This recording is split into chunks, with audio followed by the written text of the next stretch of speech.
বন্ধুরা দেখুন, এমনি একটা ছুঁচলো জিনিস দরকার লাগছে।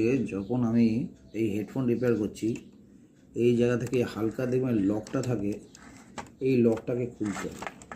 ঠিক আছে, এটা খালি ঢোকাবেন এমনিভাবে যাতে হালকাভাবে প্রেস দেওয়া যায়, এমনিভাবে ঘুরবে যাতে এটা না ভাঙে। এমনিভাবে এটাকে তুলতে হবে।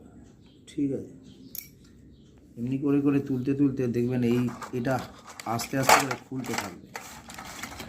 সুতরাং এই লকটা ঠিক এখানে যেমনভাবে চাপ দেবেন, দেখবেন অন্য লকগুলো খুলে যাবে। এই দেখুন, এবার লকগুলো পুরো খুলে গেছে। এবার আর কোনো অসুবিধা হবে না। এবার আস্তে আস্তে এই লকগুলো চেক করে নিলাম, লকগুলো একদম পারফেক্ট আছে। আবার লাগালে লকটা লাগবে। এবার আমি কি করব, এই যে স্পিকারগুলো আছে, এই স্পিকারের যে এই লেফট অ্যান্ড রাইট, এইগুলো আমি চেক করে নেব কেমন আছে।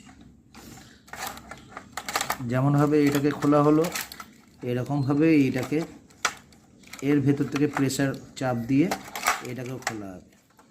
খোলার পর আপনি চেক করবেন যে হ্যাঁ স্পিকারটা কেটে গেছে, কী আছে, তার খারাপ না কী আছে। মাল্টিমিটার ইউজ করবেন অবশ্যই, তাহলে আপনারা জানতে পারবেন, বুঝতে পারবেন।